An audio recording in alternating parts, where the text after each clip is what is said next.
Yo muntu wa bulijjo dakika mwenda zokka ze zakaita ku mukaago ogw'emisana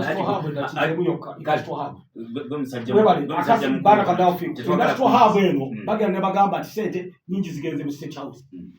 Essente zino eziyamba abaana abavudde mu ky'omusanvu ne bazibayigiriza ebyobulimi okuzimba ya skilling Uganda. Sente ezo ziva mu State House bajja ne beerabira ti sente zino zikulaakulanye era zisomesa abaana kyate State House bagiwadde sente nyingi naye olw'okuba tebakitemaatema bano bamemba Parliament balimba abantu tebababuulira nti ne zino industrial hubs sente ziva mu ki ziri ku budget eri eya State House. Kyembadde kugamba kino ekya PDM PDM teze direct mu agriculture naye ya agriculture kubanga zino milioni zibawa abantu bazibawa kugula ndokwa muliza ayitanga mu agriculture ne bakugulira endokwa kati bazikuwadde direct awo njagala eggwanga litegeere nti budgeting kukinyonyola na kukitegeera yenjawulo yokeriwo otherwise eno budget ya Uganda ya Museveni musajja yasoma ebyenfuno yo Museveni Pan Africanist nungi nnyo likurajja obudde oyo omuntu wabulijjo mukulu ddala okimanyi bagamba mu psychology nti bw'oba oyagala abantu balowooze nti waliwo omulimu ogutambula bwe tuula mu meeting era bakulabe ng'oli mu meeting singa mubadde eri mu board room gule batula abakulu bali mu kuteesa mwene bwe mubanga muli mu kunyuma ebibuuzi feno tugatuma abakulu ke baba mu meeting eyo ne gavumenti eno bwetukola wano tutaddewo kano wano tutadde matabuta bino byenagize ebyo naye osobola n'okufuna ebyo oyina n'okubaawo ebibyo gwe byolaba ebisinga webale nyo nenjatereezaamu Haji taata wange ebyaba tetwogera Luzungu sebo taata wange Haji nkitazaamu amaanyi ag'ekitalo abebijaba mwogera Oluzungu babijaba Haji babijaba era Oluzungu oluwulira wa kakati memba Parliament yabadde ayogera nti tubogera na Luzungu obadde toddamuzi obadde oddamu nti abaana ba UPU ddala tutunira yavaawo oli yabadde ampadde ekifaananyi ekifu kyaba ebijaaba tibogera Luzungu naye kati okakasiza eggwanga nti UPE ebijaba eyogera Oluzungu era nevaano egenda mu first class school webale so ako kategeerekese nti ffe tuli wano pooca twasomera ebijaba mpozi ku kintu kya wasteful expenditure kyenjo soogerako nti abatuwuliriza njagala bino ebintu naye njagala tubilocalizing omuntu waffe ow'ekyakwererera ate ng'ategeera nti bino ebintu byetwogerako manya wasteful expenditure bitegeeza ki ku bulamu bwe n'embeera ye eya bulijjo nti abatuwuliriza njagala bategeeza nti buli ssente eyonoonebwa oba edibagibwa yonna ejja kudda ng'ekosa gwe nga gwalina ogisasulira nti minisita emmotoka gy'avuga oba amafuta g'avuga gonna gwagakola ki gwagasasula otya nti omusolo gwowa ku sukaali oba sente ez'ogula sukaali kubeerako omusolo agategendewa minisita oba MP. So bino byetwogerako siga nti tubyogerako lwa kubalaata kukola ki naye tukulaga nti embeera yonna eriwo era ebeekosa mu ngeri emu oba endala. So okugeza nti bali yakugamba nti Uganda yemu ku ggwanga erina baministers abangi o cabinet abangi. South Africa erimu 2 kati yasala. Namibia gyo nalabye nga balinga nuclear family kali awo. Nga wano tuli mu baminister 8. 30 cabinet ministers and 50 ministers of state. Nenga buli omu avuga kiri bagita kyani kimpenkoni mwatikaza kulya mpenkoni okuva e Kampala okudda e Lwengo enyanko mitwalo nga 3 zewevugire mitwalo ekigenda ekirabe afuweta wa 3 n'okusoba ayina omukumbi ayina omuyambi we ayina abamu bajja ne lead kazi. So olabira ddala nti wasteful expenditure eyo oba okudibaga ssente kintu kya bulabe nnyo. Omuntu n'alowooza why minisita avuga motoka yenedda ekyogenda kudduuka nga sukaali yeeyongedde okiraba ekintu ekyo nga gwobadde ogula 3-5 ali ku 4 nga ebitano genda wa minisita oyo gwolabye. So ndowooza nga Parliament sijja gamba oba gavumenti nedda kubanga parliament mulimu bana seka bakyalina MP nakozi abavudde mu PFF PFU abo bakyali batu badde mbuuza banna bakyali buli buto tebadde kati kyeŋŋamba nti parliament so mu kukolagana amateeka oba kulonga reforms ne bano aba opposition nabo bakola ki babaamu so ndowooza Ssekabira wadde oyogera ku biki na biki genda ogamba MPO tibannange lwaki tetuleeta private members bill netukendeeza saizi ya parliament okuba so waliwo n'ekirala kyenjagala okulaga mbadde mwogerako wano nti constituency ebyo ndowooza buli lunaku tubyogerako kati nga sejjoba amala taamu yonna nga tanneekye yayogedde kati midwest efunirawo ate nimbi nobikula ansadiga tewali nga takololanga nako nze mbabuulira omanyi nze siti ebidudumu honalewo namujju bamuwandiikira akapapula ayogere nze ate nvaawo bamuwandiikira akapapula ayogere dakiika egyo emu olulimi ne lwekwata mutaamu namba kati nze mba nfunirawo bakikire ddala busa oba owekyakweremera owerwenkaka owa mundeeba wali ewaffe nagwa bafunirawo so kati lwaki midwest bagijjaawo nze sirina buzibu nange okwesimba nja kuleka naye ne bweba seesimbye kati siri mukola kawunga nja kugenda mu kawunga kange bantu bali mu kifo kyokugenda nenebaka wali neva ekiryankuyege nga gundi nengenda wali eri parliamentary avenue kwebaka that is wasteful expenditure sente zonna bazibawa ne beebaka kati lwaki tubajjaawo constituency ezo sente ezo nezigenda wali ngenda wali ewaffe endabwe senta nga tenagamadaga tewali okiraba ekintu ekyo so ndowooza nti waliwo ebintu bye tulina okukyusaamu ne tuba nga we prioritize oba tuteeka sente wezirina okukola weziyambira omuntu ki omuntu wa bulijjo waliwo seminars ne workshops njaga kwebaza permanent secretary of ministry of health Dr. Diana Atwine obuvuddeko awo yawera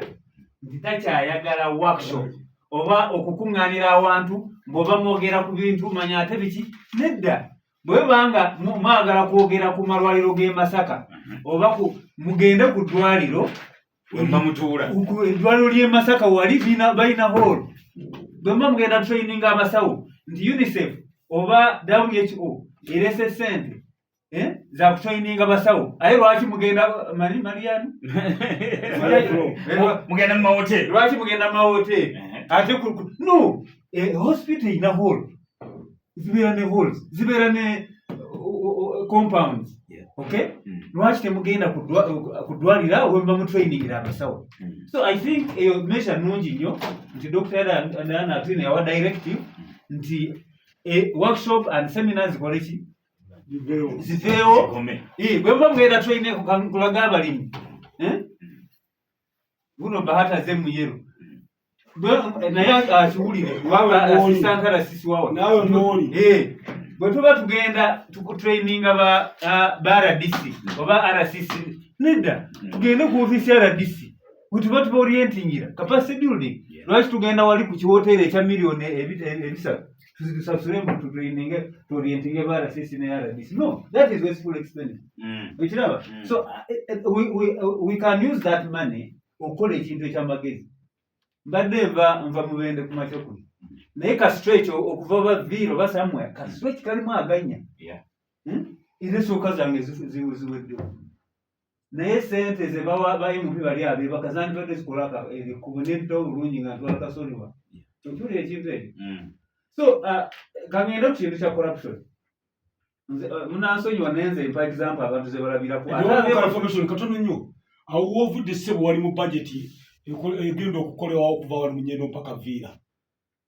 it is what kind of progress ane singa nanti kino kyatunulamu edda singa lwakolwadde kitegeeza kutegeeza yes omanyi before you jump to another point nze sometimes neewuunya nnyo ndowooza n'abawuliza bajja kukiwako obujulizi ogenda mu malwaliro ga gavumenti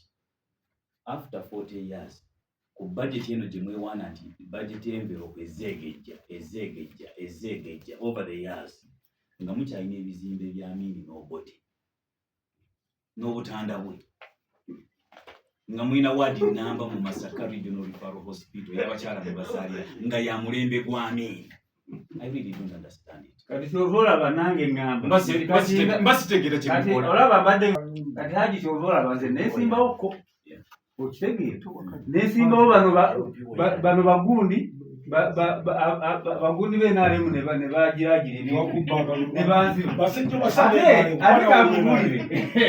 bahati toseka ate kankubulire kati kankubulire corruption era kyovola saagala bintu ebyo bino ebimu amanya gange bagakyusa ssebo ku DR forms ezajja mu primary gajja malala basije banga amaze okuwayo sente uti wallahi ndi musira wajja manya malala usikulimba yonguzi nani ne kati bayimpa abaliyo bakuba ekibuli twazitanga nsaya bebakabweba bali bono nasayami wa musoro nsaya bweba so kati corruption njaga kubuuza guli omusango waliwo kamba nabona mujju n'omulala mwerabi bagenda ne bakwita budget inflation nti ogenda n'olaba ekitongole ekizze maybe okudefendinga budget proposal yayo n'ogamba mumanyi mwongeremu ka percentage nga 40 kakikiba kanzi tugenda kwongeramu wano naye kange wezinabazizze nze mumpa kange ako kennyina ako oba $5,000,000 owekyakwelebera ewaffe yagenda okafiiramu ku sukali yagenda ogula. Yes, you get it. So owenda goba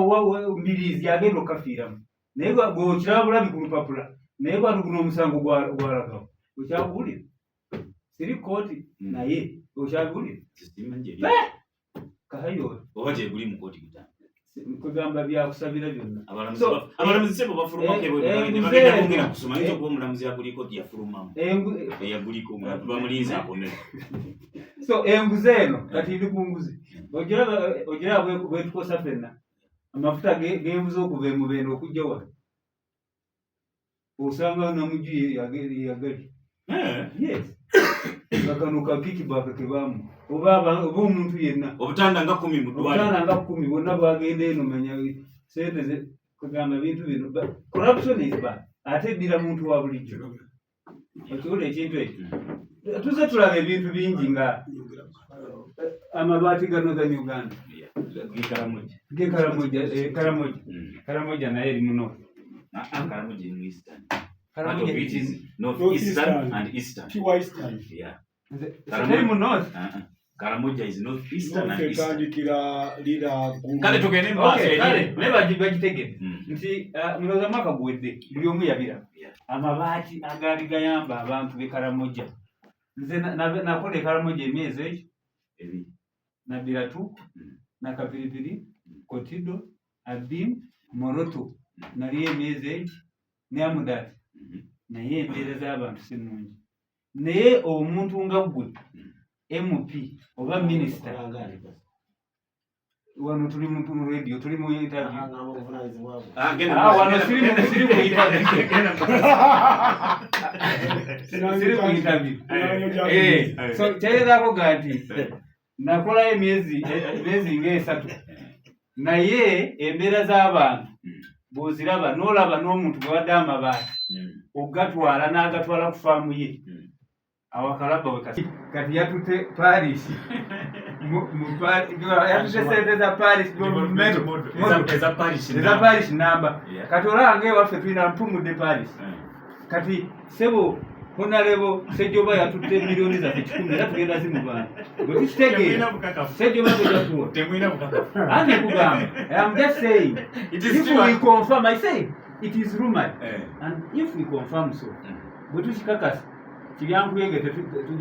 tujja jiru mugere wa honarebo Sejjoba sente za tujja bikizeye anti nedda ye waffe gwe tulugwe nze ngende waseka bi nabe kalisi bakelewo ye buli omwalu mbewe bababuze seneza be 10 ojukira akazi twakali omu sente buli MP bamwa milioni meka mu covid bwe bamala abantu ne bekalakasa buli omu bamwa 40 million for what for what MP for what nga buli mwezi bakuwa constituency allowance bakuwa fuel bakuwa ne salary why so na uli ne mukulayira kwa na lukola mwenye nali nchibusa nga sebo speaker alagira yali na mugakuba we na lukola simanyi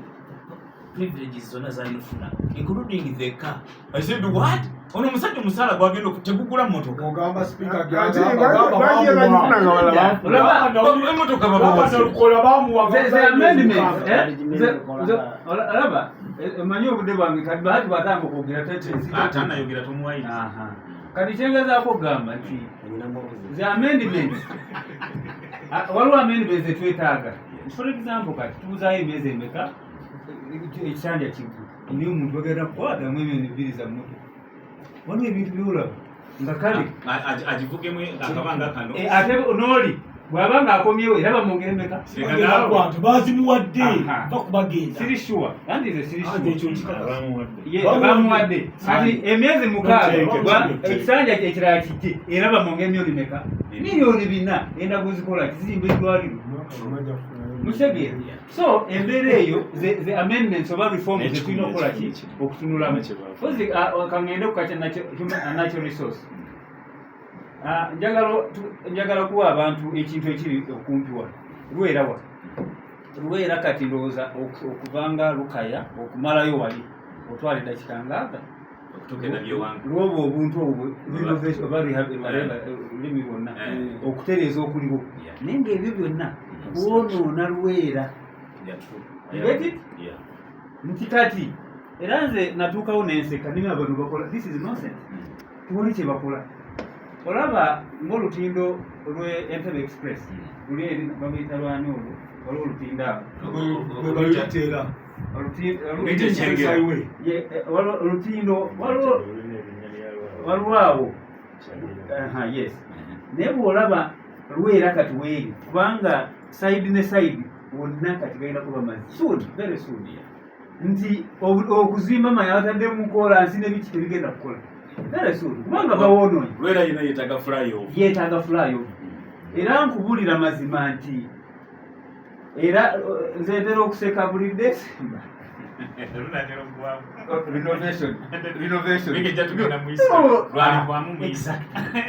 why tulina okubeera ne sustainable planning nti tukole ekintu ekyo ekibeerawo ekyomugguno tekijja kubeerawo myaka na myaka naye kati natural resource babyonoona abachina batwala emisenyu naye tuli awo tukola ki mu maaso awo amazzi bwe ganaasala bateekewo obwato nga okusala mitwale oba ekidiiro ngusaotegeera naye kati omuntu wa bulijjo alowooza bane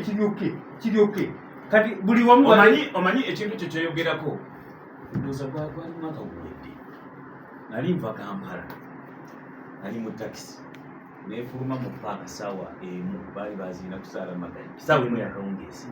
natuuka e Masaka saawa 12 ez'okumakya naye ngaomanyi ekizibu ekyali kikulu oluguudo lwa Masaka Kampala nga luguddemu awo ekyengera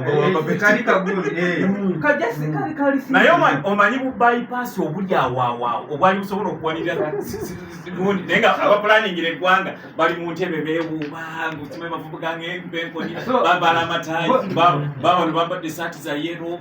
bali awo myaka 40 naye bwe baddemu ne balukola they don't even think about it. Ate sagadde kuwa kya Katonga. Sagadde kuwa kya Katonga you remember Katonga. Yes, of course. So nze yes, I'm a supporter of President Museveni. But waliwo ebintu byestatistics ng'ebintu bwebi. For example, wasteful expenditure or corruption. Nti olutindo Entebbe Express sina lutindo lukubo. Yemu ku luguudo olusinga okuba olw'ebbeeyi mu nsi yonna. Naye ate si lusinga obulungi mu nsi yonna. Buli kilomita bazimbira $1 million 9. Naye nga standard road in the whole world ebeera ya $1 million. B. So you see exaggeration of contract. Kati waliwo ayabba $5 million ku buli kilometer. Okiraba ekintu ekyo. So nze nganze Dallas waliwo ebintu bye sitajja kuwagira. Sisobola. Olaba obubbi nabo mbuwagire nedda. So ndowooza nze mbivumira ebintu ebyo. Mbadde nkyali natural resource. Njagala kuleeta seka. Kamu kokka. Lwera njogeddeko. Naye mbabulira nti Kampala mugiraba floods. Ebintu sikugamba nti oba Katonda yaleese enkuba eyiyo bannayo amazzi mangi nedda kwonoona butonde bwansi. Emabira mu myaka emitono egenda kuggwawo. Bugoma mulimu ebikajjukanye. Naye temwewuunya okuba nti ojja beera awo obeere n'omusana gwake kumpi emyezi 6. Kubanga embeera oba natural resource ebyobugagga ebyobuwangwa tubyonoonye tubidibaga ne tufuna enkyukakyuka mu budde eri tukosa ebibi. Buli kula gy'obudde oyo omuntu wabulijjo sikabira sikakazindala. Tutugire ku nsonga. Bino ebintu bizingamya bitya enkulaakulana y'eggwanga lyaffe. So neyanza byewatuwadde wagiddeko ekintu byagire ebintu bisatu ate nga byonna mu byenfuna babyogerako. Bwe tuba tusoma ebyenfuna twogera ku human resource ne management. Wafaananyi byonna okubireeta omulundi ogumu era tulina n'essomo mu koosi za university eryogera ku nsonga eyo human resource and management. Kakati wano mu Uganda tetumanyi resources zetulina zazikozesa ne zetulina obutaba na bukugu bwa bulembeze butulemesa okutuuka ku buwanguzi mu bye tulinako enkizo. Kakati netusigalira okubeera awo nga twenyonyongoza era tulabye biki emirundi egisinga obulungi expresses kyali badde kikulu singa twamanya nti ffe bye tulinako enkizo tusobola tubifuula omukisa twakabira bamanyi musuula bano kikababeeranga nga bamogera ensonga za Buganda nga bali mu DP sinobakati balinda wasimanyi anatunyonyola naye bwe babeerera mu biseera by'okunyonyola ensonga za Buganda babirimu nnyo mu nsonga z'ettaka nga balaga akabaata akali mu kusaanyaawo Buganda n'obutonde bw'ensi. Naye bwe babeeranga boogera ku nsonga eyo era waliwo okwekalakasa okwaliwo ne bambidde bategeka wanandebikweka ng'abantu bakumanyi mukulumbide eregeka okwekalakasa bakuyita Save Mabira kijjukira ekyo kampeyini yali y'amaanyi naye bwebamala okuyita abantu nasiswa abantu n'akulumuluka agende oba aganiddewo tugere tulumba entebe abantu ne bajja abajja bagenda okulaba ebbiina nga livaano ne ku Masaka Second ne baga tumulumba entebe bano be batandika okunoonya we bayita ne badduka beekweke kubanga tebakyalina kye bayinza kugamba abantu bazze tusobola batwala entebe eyo prison naye nga kyalimu message ennene nti abantu baalaga nti obutonde bw'ensi beteefuteefu obukola ki obulwanirira obutonde bw'ensi mpagi Ssedduge esobole okutereza Uganda. Ekyokusaalirwa nti ekimu ku bye basobodde okukola bano abambala yero ne batonya n'okutonya kwe kutyoboola obutonde bw'ensi. Osanga ekkolero nga wetadde mu lutoga zino nnyinnyinyi waliwo liri wali ng'ogenda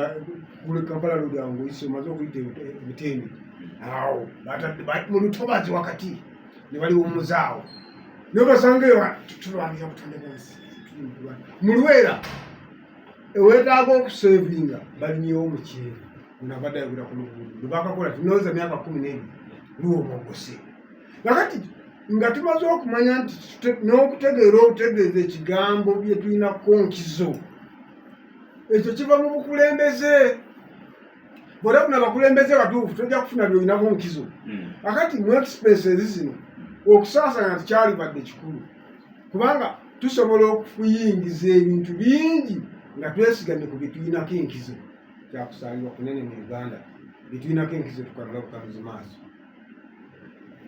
Mu Uganda tulina abakozi labor force tusobola okusindika abakozi ebweru abayitirivu ne batukuŋŋaanyiza omusimbi muyitirivu owulira buli lunaku ku makya ne mutundu n'olweggulu ng'abaana bakaba abali egindi bakaba babawonyabonya biki omwana avaano nga ngalobuna n'asindikibwenga nti zakusanga ku mmeeza asanga emirimu egiri eri gibendula n'ekifuba obategedde naye ne gavumenti okusobola okuyamba abantu abo baba twogera ku kusasanya ssente nyingi ku bye tugula ebweru ekyo nekireetawo embeera enzibu trade imbalance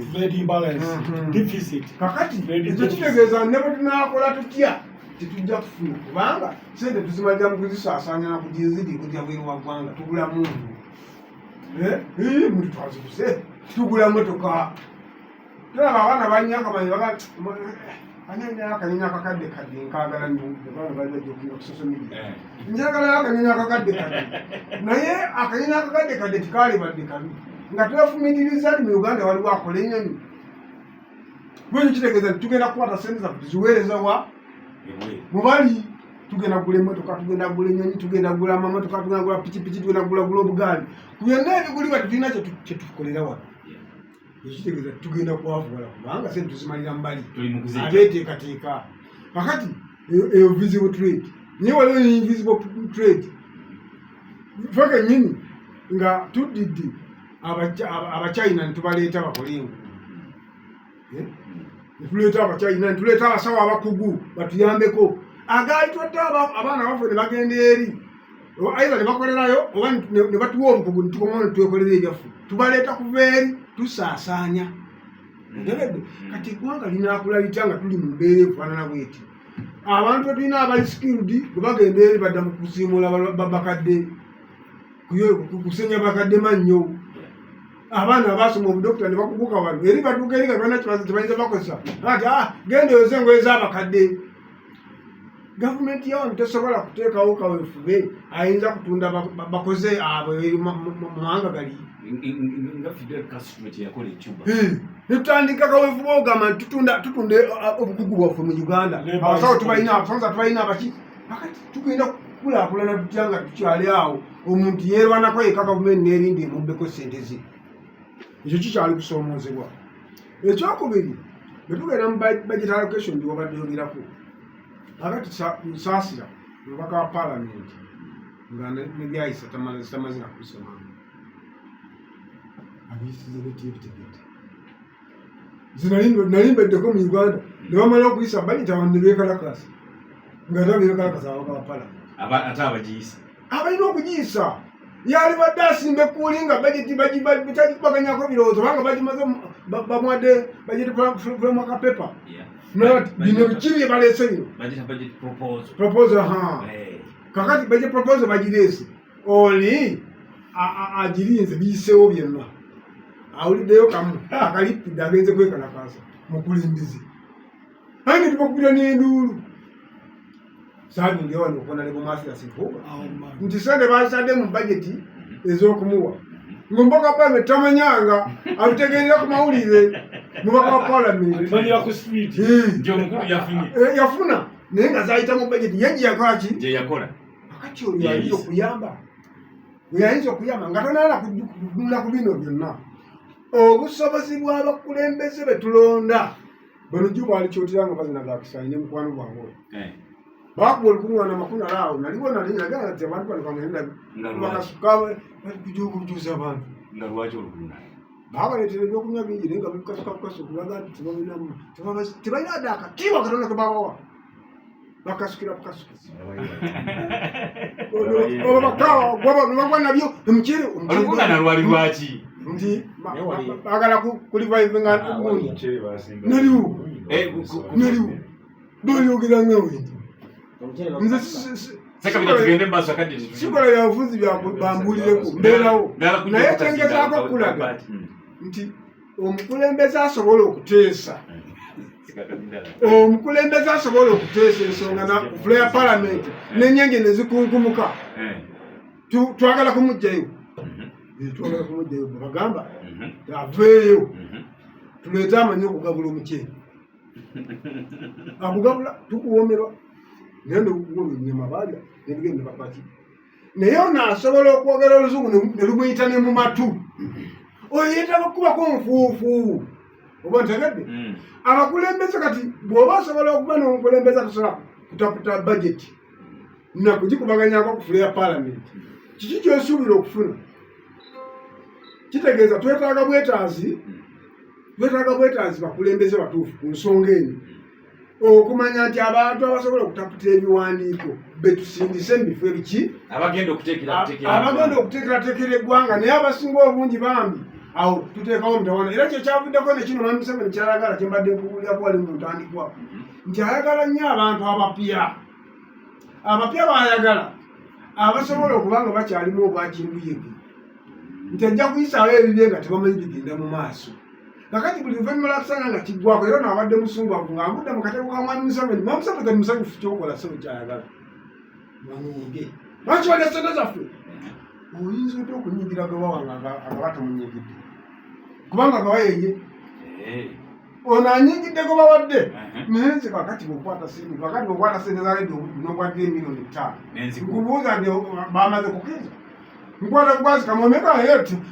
tibamugaba naye nga sinakati oli yanaabinyonyola oluvannyuma oba ntegedde nyinza nti obutanyigira agaba nenyigira gubawadde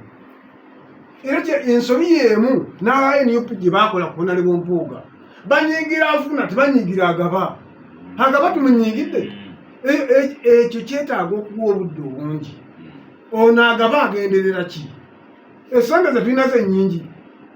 abantu balina obwetaavu bungi omubaka wa palamenti tumubanja ambulensi tumubanja kutukolera luguudo bano ab'embire babeeramu naye bw'obuvunaanyizibwa bwa gavumenti butereevu teri amubanja kuteesa luzungu nga bwega nti oli alwogera ne lumuyita ne mu matu tumubanja bifu bya nnyama otegedde so kakati awo waliwoko omutawaana njagala asembyeyo kano bakulu ffenna tuli bakulembeze oba twagala okukulembeze naye ebintu byonna bye tunaafuna tujja kubifuna nga tumaze kukkakana nga tutaddewo amatu ku sayidi ey'abano ab'NRM naffe abagala okujja mu gavumenti tuteekwa okuteekawo amatu okusobola okusunsula nti ono asaanidde ontasaanidde kyangu nnyo okulowooza nti twagala kujja Mwami Museveni buyinza ne tufuna ate n'atusuza nga tetuwebase kyangu kakati ekyo kigenda kuva mu kubanga ffenna tumaze kukkakkana nga bannayuganda tugabe nti baabano bazze abazze ani asobola okutuyamba okutwala Uganda mu maaso si bino sijjaga nti tasobola oba asobola ayinza okuba nga asobola nga sitwabitegedde nze ng'omu sinza omu kubalowooza nti oliawo honalemu Kyagulanyi gwabadde ayogerako nti asobola naye ayinza okuba nga asobola nga nze simanyi nti akola ki nkyasobola naye kansooke ndowooza kiri kyewayiriza nti asobola bw'aba asobola era bannayuganda tulina kuba nga tufunye obudde obumuba mu ttooki nga tuwuliriza nga situli banyiivu oba wainaalemu ayogera tuwulire kyakola ki kyagamba oba wa FDC yayogera tuwulire kyakola ki naye bwe tunaba tetuwuliziganya otajja kwogera kati kyabadde abuuza naye nga waliyo kubanga yali alowooza nti nze ndi omu ku bantu abali ku mutendera ogusalawo nga siwuliriza nabiwa obudde bungi nnyo ebintu byabwe nsobole okumanya bano abantu batuvuga batutwalawa naliyo ssebo ku Nabbunga era byonna bye mwakolanga ngamba tunuulidde nti nanyenya na mutwe naye si bwetyo omuntu basobola omuwa amaaso alabe n'asalawo okulonda obutakola ki obutalaba kakati engawufube gwe baliko twafuna amaaso tusobola okulaba n'enteekateeka z'okutuuza mu butalaba zo zigenda mu maaso. Oli Fred obudde oyo omuntu wa bulijjo dakiika ziri 17 ze zibulayo okuwera essaawa 7 ogw'emisana. Chairman Bahati mu studio mwali abakulu tebakeewa badireyinga mbu sebe enkola eyo gikutonjiremedde abadde akyatwalira ababaka ba palamenti sente zaabwe mulege munyumba wa Chairman tukwatiriza asooka obuze kubatuuliza tutandikiramu abawuliza baffe mwenna gye muli mbalamusizzaako era mbaagaliza birungi byereere n'abali ku Masaka Seeko okusinga Impungu mwebale enteekateeka eyo nakugenda kubegatta Kayero leero nga byakwebaza lindako katono Kayero leero nga kanoze nnyo kikiyovaawo ebyambalo byange bulijjo ebyambala takimanyi ze zimu ku ngoye zange yero biseera bisinga abakereziya bagamba kala yaabwe ab'NRM kala yaabwe MTN naffe ne rediyo budduka kati tikirina buzibu ekyo buli omu Ssekabira yabulwayo yeko kujamu kakati yakwebaza abakubaganyiza ebirowoozo era nyongedde okusaasira abawuliriza okusinziira ku bigambo bya muganda wange Ssekabira omuntu gwabadde akuwaanira nsabo gy'omukyazeeko wano akunkumka oluzungu olabe nti mu nteesa ye oba agwalire n'okubeera omubaka wa palamenti bannakyotera balina ebyetaago tebafaayo ku luzungu kibuufuuwa otandikidde ku paragraph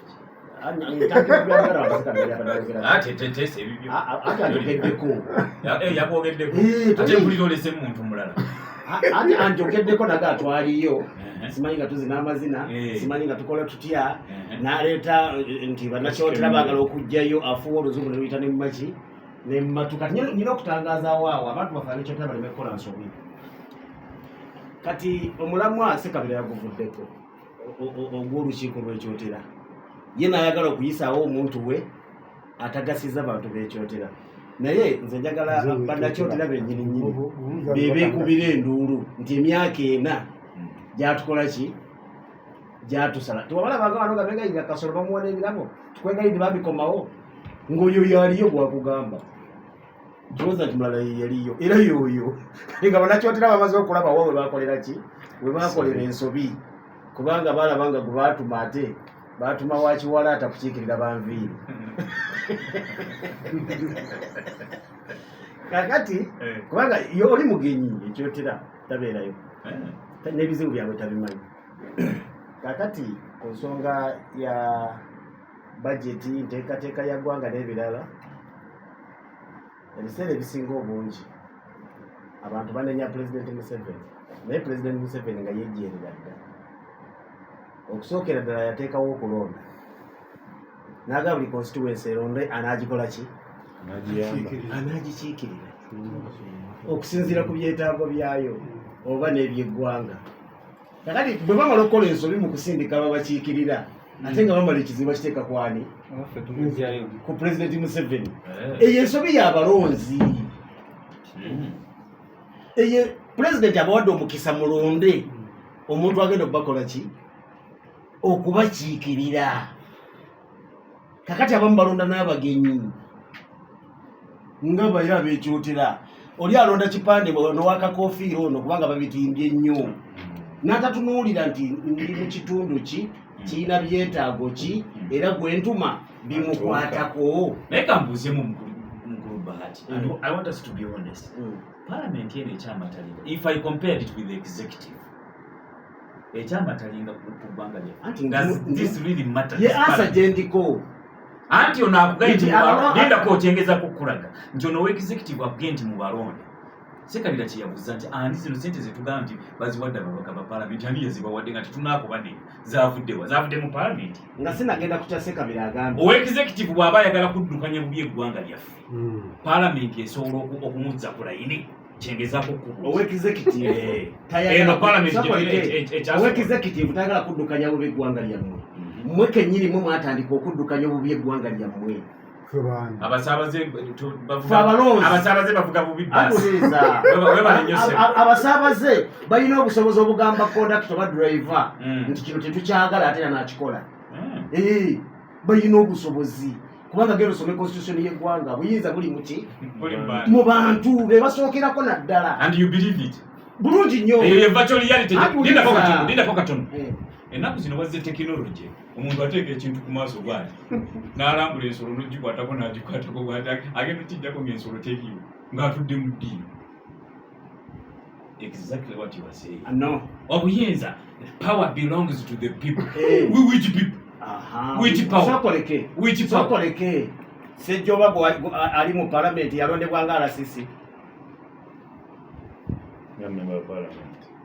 Kanyike ono ali wano Mukoto East Museveni yamulonda bwe buyinza bwabaki ne balaba nti ono bwatuukayo ffe ebyaffe ebiba bikoze eki ebyaffe ebiba biwedde okitegeera kakati bo gwe baamatira nti ebyabwe biba biwedde bwe baba nga bemulonzera bamanya nti ebyaffe biba bikoze eki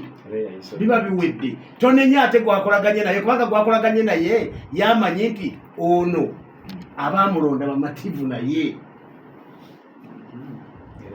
point eyo kankujukiza statement ya Ssekabira hold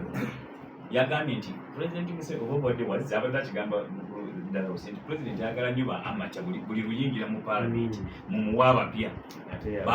baanaavuga obulungi ate yalonda fe abalonda ffe tulina okwagala Prime Minister akola ki mu parliament kakati Prime Minister alina buvunaanyizibwa ki mu parliament onemeseza okuteesa nje mukubuuza kibuuzo kubanga era n'omuzira kuddamu yakulira ababaka abaministers ate era yakulira business za gavumenti kiki otegeeza business za gavumenti mu parliament business za gavumenti era zez'abantu ampuliriza mukulu Bart kyakutegeeza ebiteesebwa mu parliament ebitundu nga 99 n'obutundu 9 biva mu executive we lukiiko lwa president ne baminisita be ne bijja mu parliament abireetayo abeera prime minister okiwulidde nti executive eyagala parliament eyise ebintu byayo kyenabuuzizza lubi nti parliament eno ekyalina obusobozi obuga nti nedda ssebo parish development model muleke buli parish efune miliyoni 2 mu kifo ky'okugulira ababaka emmotoka parliament eno ekyakisobola naye nze kyembalengezaako okugamba kikino Prime Minister era mubaka omu linda katono bw'otyanga ekibuuzo kyange sitina kibuuzo sina kiti era ngenda kiddamu naye nze nange njagala ompa omukisa nnyinnyonnyole kyengezaako okugamba nti era naliko n'omubaka omu era ng'agamba kabineti yatuleetedde bino kabineti si yesalawo ekisembayo palamenti yekola ki biva mu kabineti ne bidda mu ki ne bidda mu palamenti palamenti bw'erabaga kabineti byaleese si biki ebigoba biddeyo palamenti kabineti nemu ekole ki etereeze kubanga palamenti yesalawo ekikola ki ekisembayo mbadde nsaba ekyo mu luzungu tukira true lies mukulu Bart kyenjagala muwaako information ku mawulire agatambula aga miliyoni 100 gagamba nti president awadde abaka ba palamenti obukadde 100 okubeebaza okumuyisizaawo etteeka ly'emmwanyi netteekawo etteeka eryokujjawulo bwebyogerako nti beebale gayisa obukadde 100 kakati abantu bebamaze okuwa ssente obukadde 100 oyinza ogaa nti balina endowooza yaabwe era bakyalitambulirako era n'eddoboozi ly'abantu kati ensobi yaani kubanga nze bantuma abantu bakola ki bantuma mbeera eddoboozi lyabwe bwe mbadde nkwata ekikumi ekyo kubanga ekigambo mubaka representative nzizeyo ne mbabuuza ti sente zino zikwata oba nzireke kubanga bantumye ntwala bubaka era nkomyawo buki bubaka omanyi you made an accusation nti nange nteesa nenjagala ddala usikumamudde nga bweŋŋanye naye n'agaana ndindako tekigwera mu parliament si yesalawo ekyenkomeredde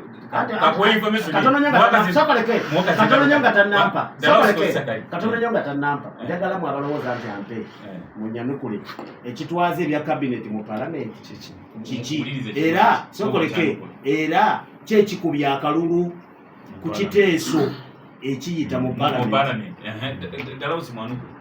mpozi kyenjagala otereezaamu nti cabinet bwereeta libanga teeka kubanga propose nerireeta for debate werawo first reading second reading kati bwe liyisibwa ku parliament yo nekyusa netereezaamu neba debated neba debated kati parliament bwegamba nti tuliyisizza nerisindika nesindika president after passing yakulira executive ng'ate gye lyavudde akonako njagala kategere yes of course president otegera president yakulira cabinet executive yes otegera so kati ye president maybe bw'alaba nga libulamu obanga ye nga ye alizaawa otegera parliament kyekugamba nti eyino yamaanyi nnyo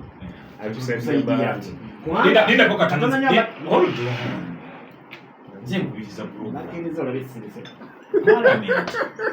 bweyisa etteeka nga ddala busibwanyonyola nawe okukiriziganyiza neritwalibwa president n'alisaako omukono it is enacted nerifuuka etteeka erigenda okukola naye singa liba livudde mu kabineti nerijja mu parliament as a bill ne balikubaganyako ebirowoozo baga wano libeere bweti libeere bweti ne baliyisa ne balize wa president aliseeko omukono likole president naddamu n'atulagana naye kano saakaagadde ne balizaayo mu parliament baddemu bali kubaganyeeko ebirowoozo okusinza nga president bwayagala kyenabadde mbuuza nti paalamenti yaffe eno eruzinze integrity ekyalina obusobozi obugamba president naye president kino kyoba toyagala naye nedda awo enjagala obusobozi anti nakugambye ekigiremeseza okubeera n'obusobozi engeri gye balondebwamu ababalonda ekizibu kiri eno gye babalondera nagambe kyekiki obuzibu si pulezidenti kubanga kati singa mulonda abantu nga basimba tolina abaka ba palamenti gwolaba nogamba naye kweri okusinziira ku kitundu kino neyali badakiikirira agunsinga okulaba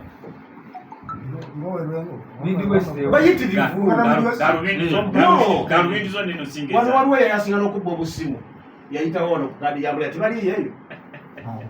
ne sente za mobile money tibaliyo kati oyinza mugamba nti balesomere mu 10 azigani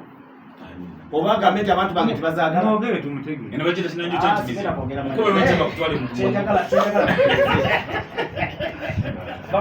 nekyendagala tukkirize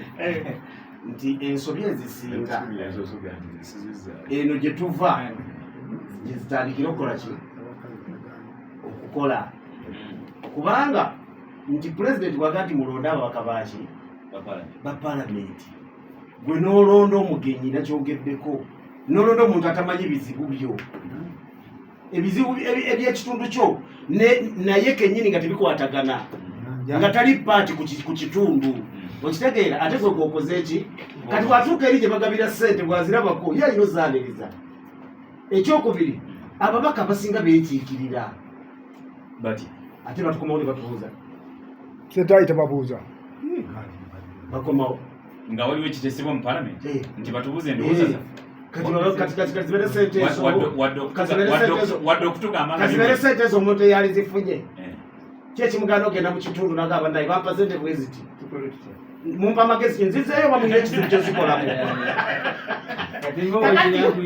bino byetunenya kubanga kabineti bwemala okuleta ekiteeso mu palamenti buvunanyizibwa bwayo okukiyisa oba okukikola ki oba okukigaana ate bwe bamala okukiyisa kabineti evunanyizibwa okukitekesa muki mu nkola singa pulezidenti amala okikola ki olikisayininga nze kyendagala kidde eri abalonzi okulonda bakutwala nti nsonga ki nkulu balonde abantu abalina ensa abasobola okusalawo oba okuteesa ebyo bye balaba nti bikola ki biyamba ebitundu gye bakola ki gyebava baleme kumala galonda twogera nnyo ku palamenti eno kubanga twogera ebikosa enkulaakulana y'eggwanga lyaffe biva mu kuteekateekera eggwanga ate palamenti eno ne executive gyemitwe eminene mu kuteekerateekera eggwanga lyaffe kyobola tubyogeddeko nnyo mwampuliza abo abadde agoberera gye twavudde ayinza okulooza nti tubadde tuvudde naye tubadde ku mulamwa gwennyini we tubadde kale noti 755889 ne noti 78 51 52 28 zessimu zoyitirako n'okutuwa ekibuuzo kyo bekibuuzo